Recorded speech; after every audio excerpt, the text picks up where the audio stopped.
Bonjour. La France vit donc un nouveau drame. Non, je vous parle pas des vieux délaissés dans les mouroirs qu'on appelle EHPAD. Non, je ne vous parle pas du suicide des agriculteurs ou des policiers. Non, je ne vous parle pas de la révolte des gilets jaunes, matée dans le sang par un gouvernement irresponsable dans sa dérive totalitaire.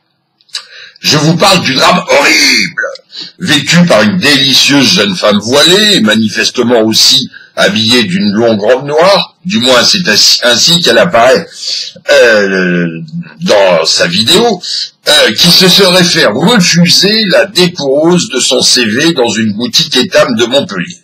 Ainsi donc, sans aucune preuve, et sur les simples déclarations de cette jeune islamiste, la direction du groupe de lingerie Etam a décidé de mettre à pied de façon conservatoire la directrice de la boutique montpelliéraine et de lancer une enquête interne. On marche vraiment sur la tête, hein. Il y a donc des gens en France qui s'émeuvent qu'une boutique de lingerie, bien de lingerie, ne désire pas employer une vendeuse voilée. C'est une boutique de lingerie, pas un kebab halal, hein. Une voilée dans une boutique de lingerie. Et pourquoi pas un directeur vegan dans un abattoir? Et tout ça au nom du vivre ensemble et de la tolérance. Alors, dans la même logique, je vais demander à mon neveu Philippe, qui est baba cool, a de l'asthme, les bras maigres et les cheveux longs jusqu'au coude, de me demander son incorporation à la Légion étrangère. Et que, bien entendu, par respect de ses convictions personnelles, aucun vilain colonel ne l'oblige à couper ses cheveux ou à porter une arme ou à faire du sport.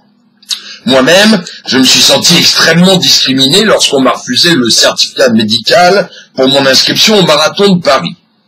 Je refuse que mon surpoids de 10 ou 15 kilos et mes 3 paquets de clopes quotidiens soient un frein à mon désir de me revendiquer marathonien. Et le respect de ma petite personne, bordel, on en fait quoi? Il n'y a qu'à faire un marathon de 80 mètres et je pourrais parfaitement participer à l'épreuve. Je demande donc solennellement que la distance du marathon soit ramenée en dessous du seuil des 100 mètres que je pense pouvoir à peu près courir. Pour revenir à des choses plus sérieuses, 2 points me semblent aberrants dans cette affaire. D'abord, la réaction de la marque de lingerie qui a pris immédiatement la position du gentil Dimni avant même d'avoir sérieusement enquêté sur cette histoire. Il ne lui a fallu que quelques heures pour mettre à pied sa directrice et pour se confondre en excuses en assurant que ses valeurs étaient d'ouverture et de tolérance, blablabla, blablabla. Nous en concluons que sa tolérance ne va pas jusqu'à accepter qu'un certain nombre de ses clients et clientes se sentent mal à l'aise vis-à-vis d'une femme voilée ou de n'importe quel employé affichant ostensiblement des signes de soumission religieuse.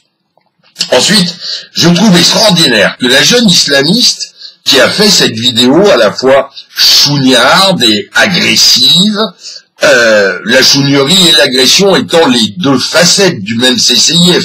D'abord, je pleurniche parce que tu ne m'aimes pas, et puis ensuite, je te frappe pour t'apprendre à m'aimer.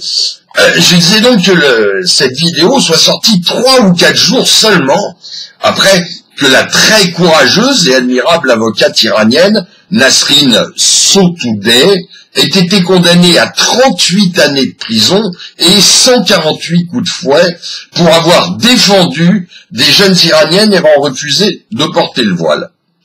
Les 2 événements, les 2 histoires mises côte à côte nous montrent bien l'espace de liberté que nous réservent les islamistes radicaux.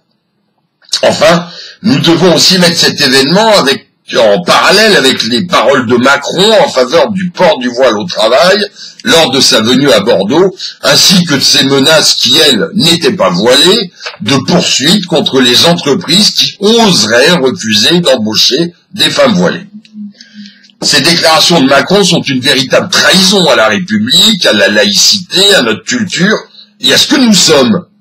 Quand le peuple est trahi par ses représentants, il ne lui reste plus qu'à se défendre et à faire entendre sa voix.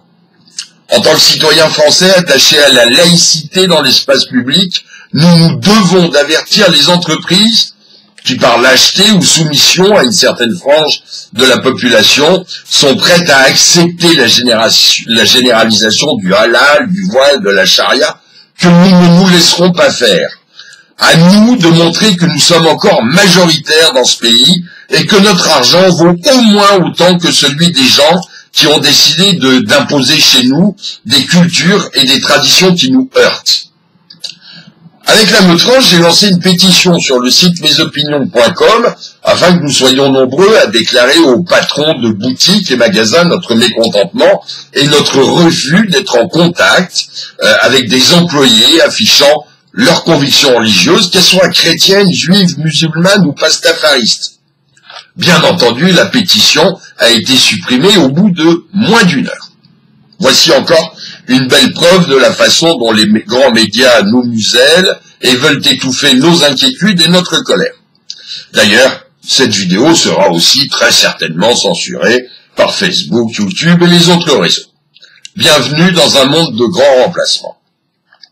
Ce n'est pas grave, d'une façon ou d'une autre, nous continuerons le combat, nous ne nous tairons pas, nous ne nous laisserons pas faire, je ne me tairai pas. Et si toi aussi, tu veux ne pas te taire, ne pas te laisser faire, rejoins-nous à la Meutrange. On compte sur toi, on a besoin de toi.